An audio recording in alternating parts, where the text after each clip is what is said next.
FEB se deve muito a esse homem. Ele foi o comandante da Força Expedicionária Brasileira. É ele que passou por aquelas agruras de conquistar Monte Castelo, por exemplo, né? Eu, graças a Deus, eu pude conviver com os expedicionários, né? E eu tenho orgulho também de ter um pai de um colega meu, é o expedicionário mais velho que tem, está com 108 anos. O Coronel Nestor, foi à FEB, combateu. Vocês veem o orgulho com que ele fala ainda desse passado dele, né? E esse é o homem que comandou todos eles, Marechal Mascarenhas Moraes, do clube. Foi o primeiro presidente, foi o fundador do Clube Militar também, né? E com a morte do Caxias e do Osório, o Exército tinha ficado órfão após a Guerra da Tríplice Aliança, né? E foi a figura do Deodoro que veio congregar todo o Exército novamente, né? Ele é uma família que só tinha militares, né? A mãe dele, Dona Rosa da Fonseca, tinha só filhos patronos do Exército, tem 2 ou 3.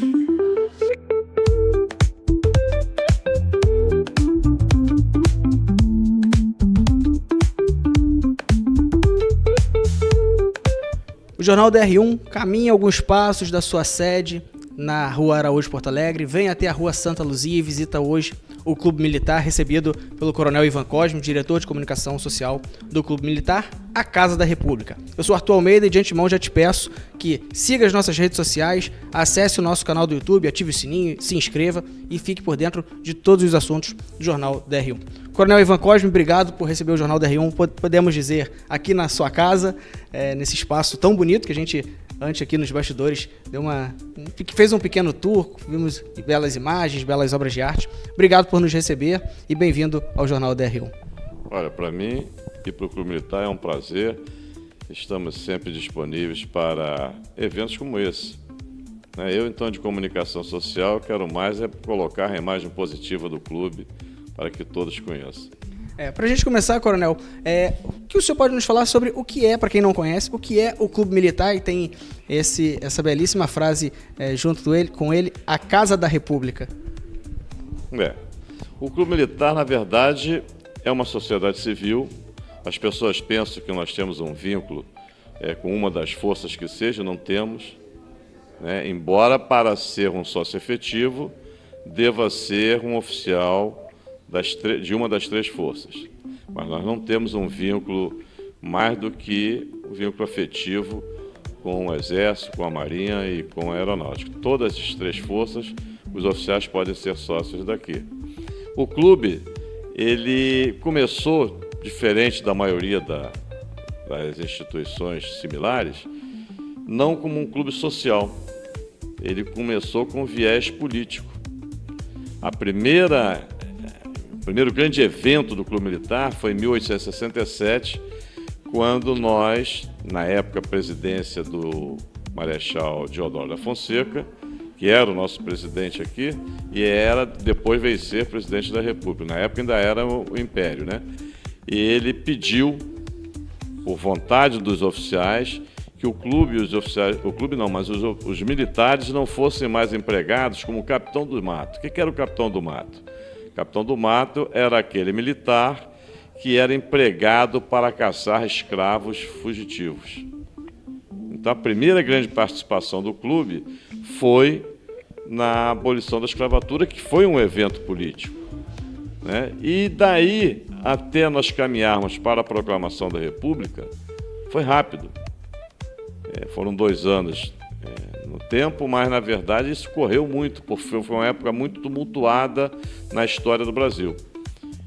E toda a República, depois a gente pode até falar mais alguma coisa a respeito, toda a proclamação da República foi gestada dentro do Clube Militar, nos salões do Clube Militar. Então, por isso, essa alcunha de a Casa da República. Tem um documento muito importante de uma assembleia nossa, uma ata, que veio a ser chamado por muitos historiadores como uma verdadeira certidão de nascimento da República. Então, por isso, a Casa da República. E só para o pessoal se situar no tempo, a abolição da escravatura, 13 de maio de 1888, proclamação da República, 15 de novembro de 1889. Então, um ano e pouquinho depois, o Brasil tornava-se república com Deodoro da Fonseca, presidente do Clube Militar, sendo o primeiro presidente da República. E isso foi um feito que se repetiu ainda na história do Clube Militar, né? Que o presidente da República tenha sido também presidente dessa casa. Sim. Então, na verdade, 4 passaram para a situação. O Deodoro da Fonseca, depois tivemos o Hermes da Fonseca, que era sobrinho dele, né? E depois tivemos o General Dutra. Você tem uma ideia, o General Dutra saía daqui de bonde, você vê que é sinal dos tempos. Ele saía daqui de bonde, sozinho, e ia ali para o Catete, que é aqui perto. Sem segurança, nada disso. Outros tempos, né? Bons tempos, né? E era presidente aqui do clube. E mais um, que infelizmente vou ficar devendo o nome, que era pertencente a uma junta militar que aconteceu lá pela década de 30, por aí. Antes do governo Vargas ali, né? Essa junta provisória. Antes do Estado Novo, exatamente. A gente caminha pelos corredores, sente esse ar histórico, e quando o senhor conta, né, que podemos dizer que a República foi gestada dentro desses corredores, como é que é no dia a dia estar trabalhando, né, nesse ambiente, podemos dizer assim, sendo um pouco redundante na pergunta, mas nesse ambiente histórico, vivenciando a história da República do Brasil, que passou por tantos percalços, né, até chegar ao governo democrático, mas como é que é vivenciar o dia a dia de trabalho aqui dentro? Olha, no primeiro momento, você se sente realmente caminhando na história. É como você ir à Itália, né? Você vai a Roma, você está pisando em cima da história. E aqui a gente andava no meio da história. Você andava nos nossos corredores, os quadros, né?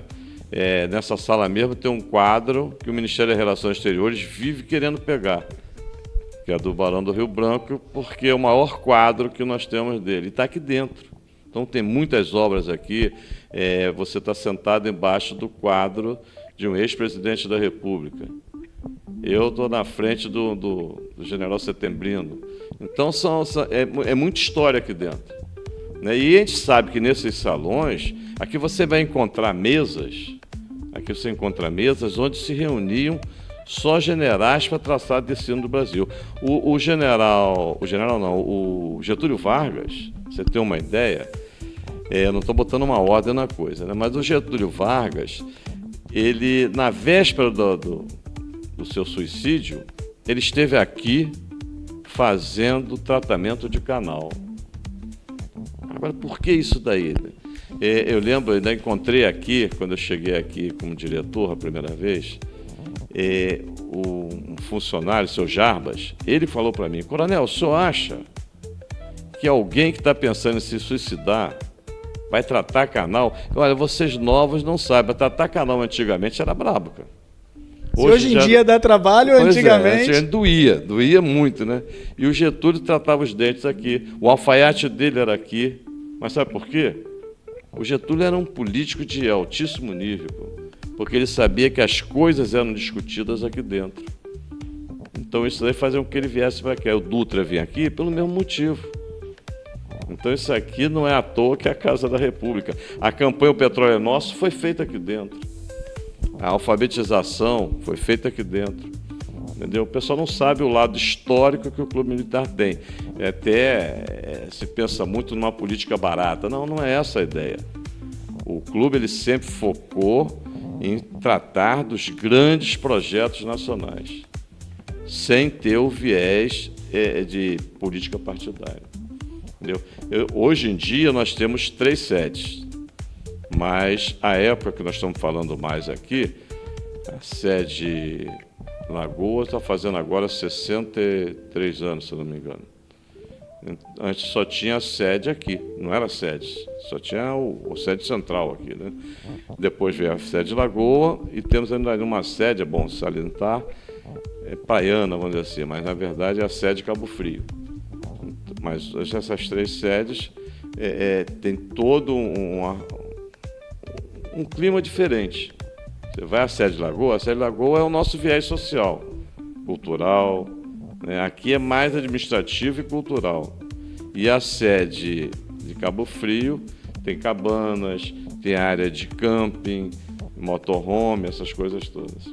É uma área mais de lazer mesmo, né? Puramente um lazer longe, né? Longe. E, Coronel, senhor diretor de comunicação social, existe algum projeto para divulgar um pouco mais a história do Clube Militar? Porque, como o senhor falou, né, para ser sócio tem que pertencer a uma das forças, mas acho que tendo a gestação da República, tendo presidentes caminhando por esses corredores, e talvez o público geral desconheça um pouco dessa história. A gente tem o prazer de morar numa cidade como Rio de Janeiro, que a gente consegue caminhar pelas ruas e vivenciar a história no nosso dia a dia. Tem algum projeto para que o Clube Militar tenha esse reconhecimento do público, digamos assim, tradicional, sem ser os seus associados? Olha, de certo modo até eu sou responsável por essa parte. O que acontece é o seguinte: o momento não é muito favorável, desde alguns anos atrás, não é muito favorável ao setor militar, né? Senão a gente vai entrar na área da geopolítica aqui, mas não vem ao caso. Mas a comunicação social, antes de mais nada, ela é uma projeção de imagem positiva da instituição. E é o que a gente procura fazer aqui. Então, por exemplo, nós temos aqui um projeto que nós fazemos palestras abertas ao público, né? E essas palestras têm dado um retorno muito bom. Atende muito por causa do horário, nós somos meio escravos do horário, a gente não pode entrar pela noite, mas atende muito a terceira idade. E os temas são os mais ecléticos possíveis, vai desde a religião não, mas religiosidade, espiritualidade, até UFO.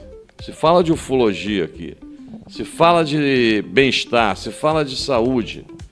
Então, isso aí faz parte desse escopo de fazer a imagem positiva do clube perante a sociedade. E é aberto ao público justamente para facilitar o acesso ao nosso interior. O clube é muito mais democrático do que muita gente imagina. Aliás, o militar é chegado à democracia, embora tenha uma visão que foi construída fazendo a tentativa de destruição dessa imagem, né? Agora, o clube, para ficar bem claro, ele não é impedido de que o civil, que você resolva entrar. Nós temos o sócio civil também. O sócio efetivo, aqueles que têm mais a direção do clube, que estão obrigatoriamente sendo sendo oficial de uma das três forças. Mas tem os assemelhados, tem os sócios especiais, que são os sócios civis, eles podem entrar também, tem todo um processo para isso daí. Então, de fato, é uma casa aberta ao público, né? É aberto ao público, é aberto a todo brasileiro, não só brasileiro. E outra coisa, ele é um clube nacional. Embora ele esteja situado aqui no Rio, nós temos sócios em todo o nosso país.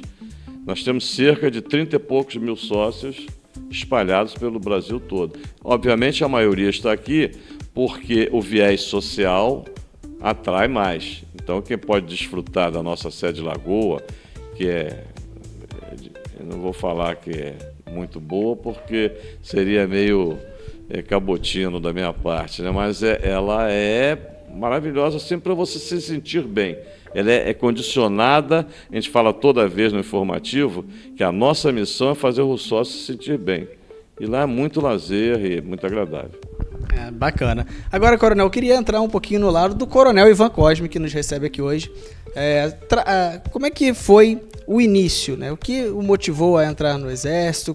Se houve alguma inspiração, seja figura histórica, seja da vida particular mesmo, como é que foi, né, que despertou esse sonho, essa vontade de seguir nas Forças Armadas? Olha, eu sou o oficial típico, né? Porque o meu pai, eu falo isso com muito orgulho, era mecânico de bonde, né? Vocês nem pegaram o bonde, meu pai era mecânico de bonde. Não é em qualquer instituição que você consegue que o mecânico de bonde chegue, eu não sou tanto assim, mas chegue à posição que eu cheguei, e com acesso a todos os cursos. Eu entrei para o Colégio Militar, lá pelos idos de 1962, fiz os 7 anos de Colégio Militar, depois tem tipo um concurso que nós fazemos na época tinha, hoje em dia não tem mais, para os alunos do Colégio Militar, acessei a Academia Militar das Agulhas Negras. Foi muito por gostar mesmo, entendeu? Eu tive até chance de fazer, no meu caso particular, tive chance de fazer uma faculdade pública e tudo, porque tive acesso, né? Mas não quis por opção. Eu resolvi ser oficial de cavalaria. O pessoal também tem uma ideia errada da cavalaria. Cavalaria do cavalo. Não, a cavalaria não vem de cavalo. Tanto cavalaria como cavalo vem de áquiva, que é um termo grego, que é aquele que combate num plano superior.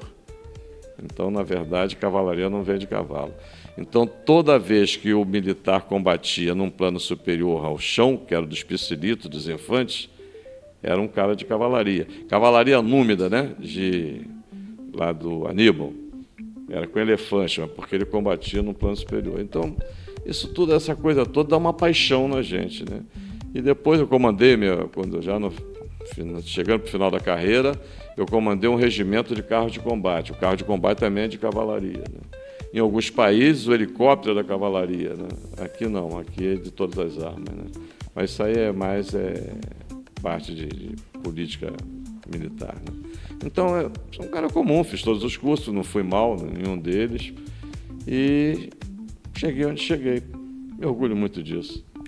E hoje, como é que o senhor vê os jovens, né, adentrando o Exército? Ainda tem esse pensamento de querer galgar, ou uns vão só pela obrigatoriedade? Como é que o senhor enxerga esse movimento? Porque agora a gente tem a vida mais facilitada, né? Eu ainda peguei a época que a gente tinha que ir 5 horas da manhã para frente da junta militar, para levar a documentação, se alistar, né, para servir a uma das forças. Hoje você tem esse acesso pela internet, né? Tem o alistamento agora feminino, que é facultativo. Como é que o senhor enxerga essa abertura de portas do Exército, das Forças Armadas, para o público mais jovem? Não, olha só, Arthur. A vida evolui.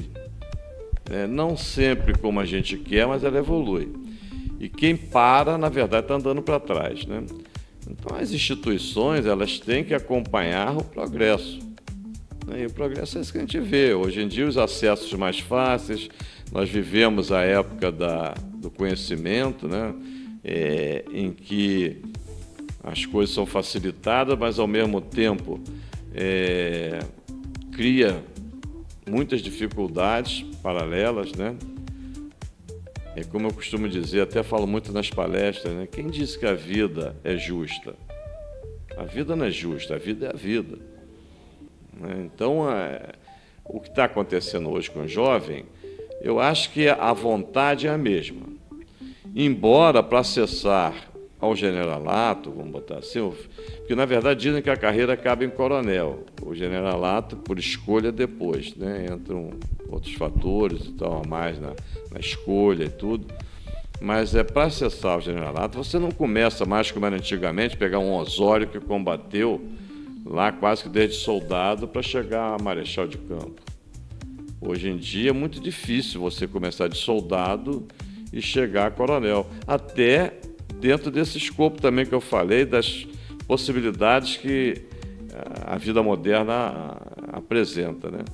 Então, eu acho que o jovem, ele gosta, porque o jovem é idealista, né? E o ideal militar, ele atrai muito porque ele cria dentro da cabeça da pessoa histórias. O cara se vê um Rambo na vida, né? Mal sabe fazer um curso de comandos, o que você sofre na vida, né? Mas aquilo na cabeça, você cria quase que um inconsciente coletivo do jovem que entrar para o Exército vai virar um Rambo. Então isso permanece. Agora, vai ter, é uma vida de muito estudo, né? A cada fase da vida eu tive de fazer um curso. E alguns obrigatórios. Não obrigatórios, vamos dizer assim, mandatórios. Porque ou você faz ou a tua carreira também vai ficando pelo caminho. Você tem uma ideia, minha turma, nós começamos na Academia Militar, eu sabia até bem pouco tempo, na faixa aí de 300 e muitos. Quando nós chegamos na Exaú, a mesma coisa, quando chega na Escola como Estado Maior, já caiu para 106. Menos da metade. E depois fomos fazer o CPAX, éramos 32. E desses 32, só 16 saíram generais, de todas as armas, né?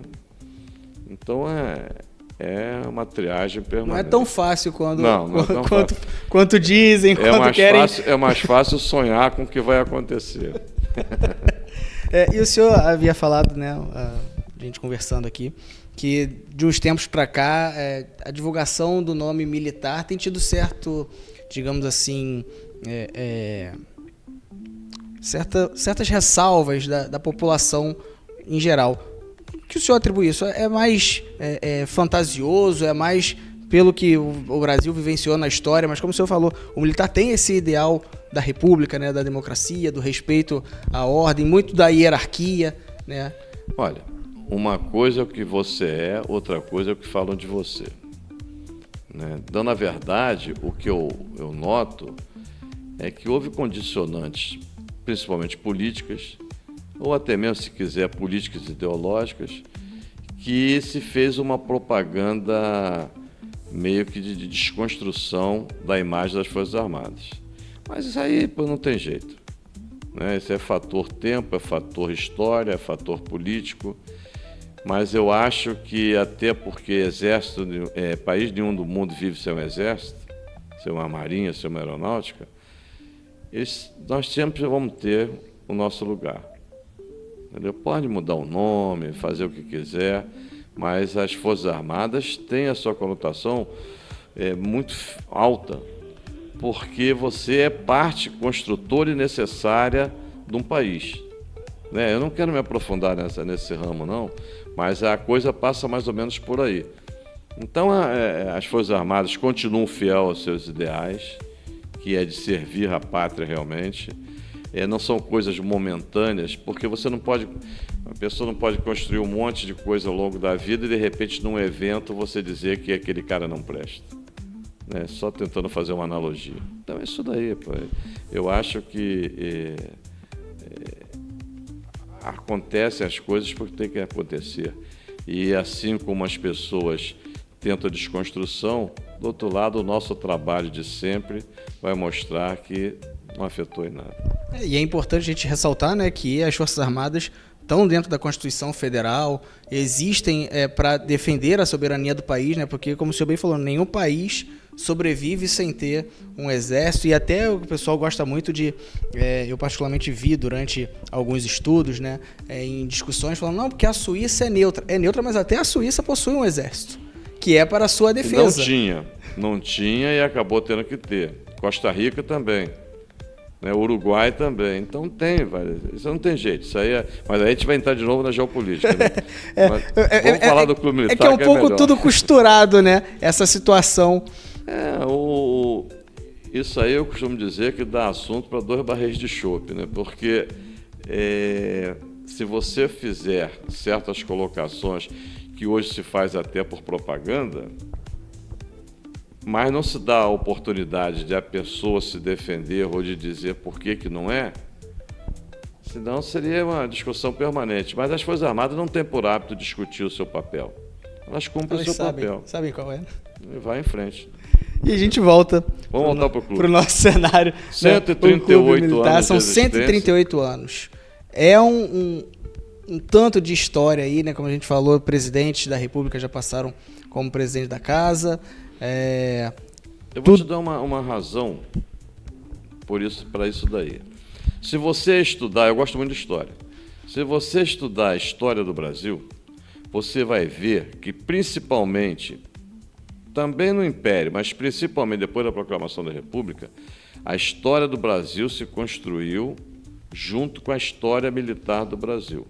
Aliás, funciona aqui dentro o Instituto de Geografia e História Militar do Brasil, que existe desde 1936, criado pelo Clube Militar. Hoje em dia ele é independente, mas está aqui dentro também. 89 anos. Velhinho também, né? E o que se passa? A história militar nossa, ela acompanha a história do Brasil. Foram os tenentistas, foi a proclamação da República, foram os tenentistas, e foi sendo feito esse movimento todo. Os tenentistas vieram desaguar. O último grande evento tenentista foi o Movimento Democrático de 1964. Dali para cá que houve uma mudança. Mas outros personagens, mas dentro do mesmo rumo, dentro da mesma criação, né? Então é por isso que o Clube Militar também ele acabou tendo uma importância ao longo do... É diferente dos outros, porque ele, como eu falei há pouco aqui do presidente vir aqui para dentro para auscultar o que era a política do Brasil, porque aqui é uma caixa de ressonância. Então, os presidentes, como Dutra, como o Getúlio Vargas, não vinham aqui para dentro. Né? Não, e ele sabia de coisas que talvez se ele lá sentado na cadeira dele ele não soubesse. Então, aqui era uma caixa de ressonância, né? O Senado era aqui em frente, ali a Palácio Monra, né? Isso aqui era a capital da República. Então, isso aqui era um cercado. Eu vejo hoje com pena como está abandonado, entre aspas, né, o centro do Rio de Janeiro, quando que mais do que 50% da história do nosso país foi feito aqui. Como eu falava, né, as pessoas não acordam para isso. A gente caminha pelo Rio e a gente vai passando por locais históricos, muitas vezes sem nem Você sem anda nem ter aqui ideia. uma quadra aqui da Rua Santa Luzia, aí você falou, a nossa sede, a entrada mesmo é Rio Branco 251. Mas você anda aqui, na quadra seguinte ali, tem uma placa do Machado de Assis. Aqui Machado de Assis conheceu aquele romance Dom Casmurro. Isso é história, pô. A igreja de Santa Luzia era na beira da praia, aquela igreja que tem ali adiante, ela é frequentada pela alta sociedade, pô. Aqui colado na gente está a Academia Brasileira de Belas Artes, de Letras. Então, o Museu de Belas Artes aqui, a biblioteca. Então, isso aqui, se você vai nos países mais evoluídos, tinha de ser preservado nem que fosse como o centro histórico da cidade do Rio de Janeiro, que é o centro histórico do Brasil. Até bem pouco tempo se falava, o Rio de Janeiro continua sendo a capital cultural do Brasil. Hoje em dia já não sei se é, né? Mas isso aqui a gente ser preservado. Nós temos que dar mais valor à história. E o Clube Militar dá valor à história. Entendeu? Nós vamos reabrir agora no dia 19 o nosso Salão Nobre. Lá tem um quadro, que eu nem sei quantos metros de altura ele tem, um mural. Entendeu? Maravilhoso, pô. A gente preserva isso daí. Tem um lustre que, pô, talvez mal dê para armar ele aqui dentro. Isso tudo é histórico, pô. Então tem que dar valor à história. Um país que esquece a sua história, meu Deus, não tem futuro. As pessoas muitas vezes negligenciam isso, né? Porque eu vou querer saber do que aconteceu no passado, mas é justamente isso, né? Você cresce, você ganha repertório, você tem ideia do que é daqui para frente por conhecer o passado, né? Como você falou. Sim, repete erros. São 138 anos de Clube Militar, então imagina, como o senhor mesmo falou também, né? As instituições têm que evoluir, né? Quem para de evoluir acaba regredindo, né? Quem não acompanha o desenvolvimento da sociedade, parou no tempo. Para trás. Então, assim, imagino que em 138 anos essa casa também evoluiu, também resolveu caminhar, mas sem deixar esse lado histórico de lado, né? Preservando essa sua memória. Realmente é um clube muito linkado com a história. E é interessante porque todos os corredores que a gente passou não tem um corredor parede, né? Não, são quadros. São quadros, e a gente vai acompanhando ali, vai vendo. O nosso salão de arte, ele é o mais antigo do Rio de Janeiro. O Salão de Arte do Clube Militar é o mais antigo do Rio de Janeiro. O nosso acervo, por exemplo, eu falei de uma ata, né? A ata do dia foi onde se decidiu. Deodoro estava doente, não foi ele que presidiu a Assembleia. Quem presidiu a Assembleia foi Benjamin Constant, que é outro ícone da República, né? E a ata daquela Assembleia, quando se decidiu outorgar ao Benjamin Constant, vamos dizer assim, tocar para frente a proclamação, ela é conhecida como a certidão de nascimento da República, da importância que ela tem. Então, ali nasceu. Hoje em dia, não era fake news, mas naquele tempo também tinha... Você lembra que foram feitos... se fala muito na história do Brasil, que na época da proclamação, tinha os boatos que foram lançados, seria as fake news de hoje em dia, né? Sim. Dizendo que iam prender o Deodoro, que iam prender o Sena Madureira, entendeu? Eu escrevi uma vez um tema sobre foram três militares, foi um capitão, um tenente e um alferes. Alferes Joaquim Inácio, tenente Bandeira e capitão Mena Barreto. Eles que foram para o Largo São Francisco e arredores ali, espalhar esse boato. E como surtiu efeito? Né? Foi o que contaminou Deodoro. Deodoro era amigo do Pedro II, mas teve de se convencer de Deodoro que o futuro do país pedia mudança. Pedia mudança. Nós éramos o único reinado aqui na América. Então, isso tudo tem coisas que as pessoas não veem e foram gestados, como disse, aqui dentro. Foram feitas aqui dentro. E outras campanhas mais. Quase palpável a gente falando disso tudo, saber que aconteceu por aqui. Sim. É como se a gente pudesse vivenciar. A mesa ainda está em cima. Ainda tem a mesa. É aí. Muito interessante tudo isso que passa, porque a gente vai... eu vou pegar um pouquinho o gancho e levar para dentro da sala de aula. A gente tem isso tudo em história, mas não com essa riqueza de detalhes, né?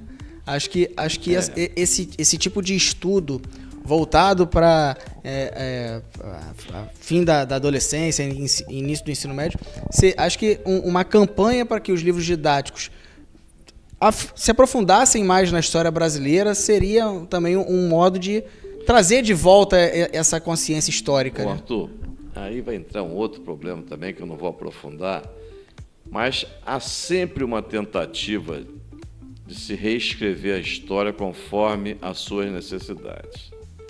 Já disseram que o Duque de Caxias era até racista. Não sei onde foram buscar isso. Mas é uma necessidade. Entendeu? Então, aqui dentro você tem uma facilidade de você... Não é só aqui, não. Tem outros centros dentro do Rio de Janeiro que você tem isso, de você não viver, mas se aproximar da história. Porque você fica ali em contato com a fonte primária. A fonte primária, ela te estimula a busca da verdade, né? Que é uma coisa que hoje em dia é aquela história, tem a minha verdade, a tua verdade é a verdadeira. E o pessoal começa a colocar a sua verdade. Cada um quer que a sua verdade prevaleça. Entendeu? Então, você estar próximo da história te facilita muito a saber o que é a verdade.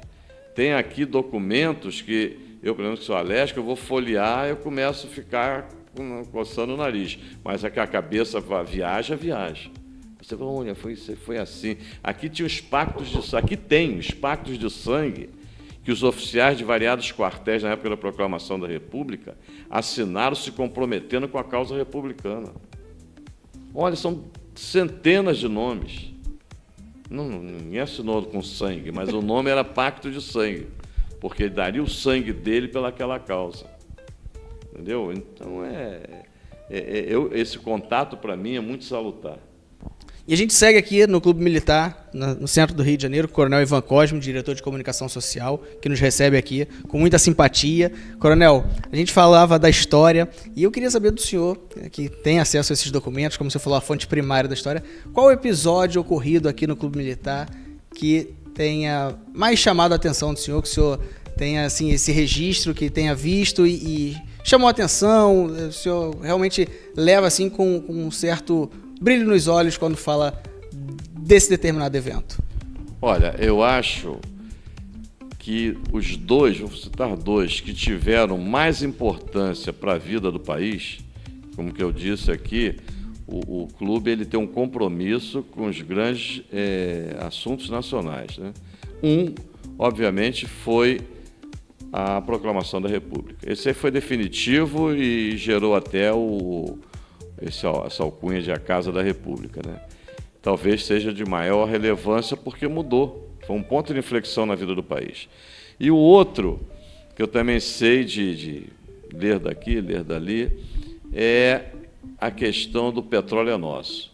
A campanha que veio redundar na Petrobras. Muita gente não sabe que foi aqui dentro que ela foi feita. Entendeu? Então, esses dois eu reputo como entre os maiores. Obviamente, a gente não pode esquecer essa participação inicial do clube na vida nacional, quando tratou da abolição da escravatura, com a tomada de posição de pedir ao imperador que não mandasse mais as tropas militares caçar escravos, né? Então, esses três eventos eu acho que eu posso reputar como dos mais importantes. Há pouco tempo, eu já estava aqui, nós demos início a uma campanha chamada Campanha da Moralidade, em que ouvimos pessoas de todos os lados, não vou citar nomes aqui, mas de todas as conotações políticas. Entendeu? E foi muito interessante, porque no fundo, a maioria, não vou dizer a totalidade, a maioria não está querendo se locupletar. As pessoas que se destacam, a maioria está querendo o melhor para o país. Essa noção é muito importante. Para você ter o melhor para o país, o melhor para você, você tem que querer o melhor para o país. Do melhor para o país vai vir o melhor para a família, e do melhor da família vai vir o melhor para você. E as pessoas esquecem disso. Se você for ver, uma pessoa que enriquece, nem tem vida para gastar isso tudo, mas se torna feito um vício. Tem gente que está morrendo, está babando e está querendo ganhar dinheiro. Para quê? Aí entra o ciclo de palestra que a gente faz, e a gente discursa sobre isso, lá vejo discurso sobre isso, como é que o ser humano ele se deixa perder esse olhar que deve ter alguma coisa mais na sua essência, mais importante do que o bem material, né? Aliás, disso o clube participa também. Essas palestras eu acho muito importantes nesse ponto daí. Então, a gente tem que pensar muito no bem maior. E não existe um bem maior para um cidadão do que sua pátria. Muitos esquecem disso. Ah, não, vou embora daqui. Vai. Na Europa, uma vez, o cara falou para mim, o melhor lugar para você viver é na sua terra. Eu olhei e falei, é verdade. Eu, particularmente, comungo muito dessa opinião. Acho que aqui a gente conhece o idioma, conhece as leis, conhece o modo de tratar o vizinho no trânsito. Cultura. Conhece a cultura, conhece a política. E do lado de fora, não. É muito bonito a gente chegar num lugar, visitar. Como turista, às vezes até não, né? A gente sabe que muitas vezes a gente, como turista, também passa uns perrengues. Mas como turista, você vai a qualquer lugar, é tudo muito bonito, é tudo muito legal. E tem lugares que você é muito bem tratado porque você é turista. Exatamente. Mas quando você mora Volta lá... imigrante. Quando você mora lá, saindo, principalmente de um país para o outro, e já vimos essa movimentação, né? O governo espanhol fez isso há alguns anos. Até o governo português está fazendo isso agora, o governo italiano. Então sempre há esse problema e tem muito essa questão de que as pessoas acham que o Brasil não tem jeito, eu vou embora. Isso aí está errado. Nós temos sempre achar que isso aqui tem jeito. Até a seleção que o pessoal antes torcia, todo mundo ficava junto, né? Nem isso agora fica. Sim. Não tem mais essa empolgação. Já a tua geração que vai ter que resolver isso. Não, a próxima, a minha ainda viu um título de Copa do Mundo que dá para dizer que a gente viu alguma coisa, Coronel. E passando, né, para a nossa parte final, queria que o senhor falasse do trabalho de vocês aqui no Departamento de Comunicação Social do Clube Militar como um todo e que pudesse falar para quem nos acompanha dos ciclos de palestra, dos eventos que são abertos ao público, para visitação, internet, rede social, esse pacote completo do departamento que o senhor chefia. O meu departamento ele é a voz do clube, né? E eu ressalto uma ideia que eu estou lidando com comunicação social desde o tempo que estava na ativa, lá pela ida de 2000. Comecei com o milênio, né? E eu acho que a comunicação social ela tem que primar por exportar a imagem da instituição. Ela é a responsável pelo zelo da imagem da instituição. Ela tem que não só cuidar, como também projetar positivamente. E nesse escopo daí, nós criamos eventos, criamos situações. Por exemplo, essa que você citou, do ciclo de palestras, né? O ciclo, hoje em dia, ele está realizado, como a gente tem também lá na sede Lagoa, que funciona, o Clube de Extensão Cultural da Mulher. O Clube de Extensão Cultural da Mulher completou agora 50 anos já, em que as mulheres vão lá para robustecer conhecimentos a respeito da vida cotidiana. Então, são séries de palestras e visitas. Visita a Academia Brasileira de Letras, visita a Biblioteca Nacional, Museu de Belas Artes, e Ilha Fiscal, Clube Naval. Então, tem toda essa integração justamente buscando desenvolver a cultura. Na verdade é isso daí, né? A comunicação social ela anda muito associada à cultura. E são 2 vetores que a gente procura cuidar aqui dentro. Então temos o ciclo, a nossa revista também, a revista Clube Militar é conhecida.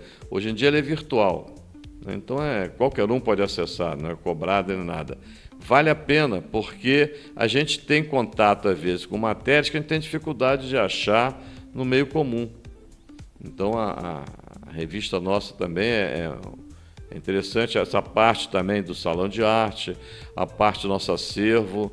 Então, agendando com o pessoal. A nossa biblioteca tem para mais de 10 mil volumes e ela tem obras raras, realmente raras. Então, tem muita coisa aqui para ser mostrada. Obviamente que o sócio tem mais acesso, né? Mas a maioria dessas coisas mais importantes, a gente libera um certo acesso, alguma maneira do pessoal que, mesmo não sendo sócio, queira acessar. Então, para nós, sempre grato uma visita. Para nós é importantíssimo um contato como nós estamos tendo com vocês, essa oportunidade que eu quero agradecer ao DR1, né?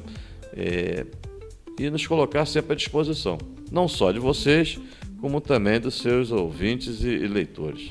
Então, fica o convite, fica o espaço aberto para todo mundo que queira conhecer. E para a gente, nessa reta final, eu sempre gosto de fazer essa deixa. Queria que o Coronel Ivan Cosme deixasse uma mensagem para quem nos acompanha. E aí o teor dela, qual a mensagem, fica a critério da sua vontade, mas que a gente finalizasse com esse pensamento vindo do nosso entrevistado. Olha, eu vou falar um pensamento que é muito comum aqui dentro, sem qualquer cabotinia. Eu acho que todos os brasileiros jamais devem deixar de acreditar no seu país. Isso aí é praticamente uma meta que nós temos que seguir, nós como brasileiros. O clube segue à risca isso daí. Ele está sempre voltado para as coisas nacionais e o sucesso delas. Nós não estamos preocupados com A ou com B, ou com quem está passando ou que está querendo se locupletar. Nós estamos preocupados com o futuro desse país, o futuro dos meus filhos, dos seus netos, dos meus netos. Então, isso é importante. Quanto mais nós internalizarmos a ideia de ser brasileiro realmente, isso é o mais importante para qualquer um de nós, tenho certeza disso, vou falar isso ao longo do alto da minha idade. E será um prazer poder contribuir sempre com todos vocês. É isso daí. Obrigado, Coronel Ivan Cosme, obrigado a todo mundo que nos acompanhou. A gente esteve aqui na sede do Clube Militar, o acesso ao site vocês vão ter aí no GC. Eu sou Arthur Almeida e a gente fica por aqui, Jornal DR1, sua cidade, seu jornal, compromisso com a verdade.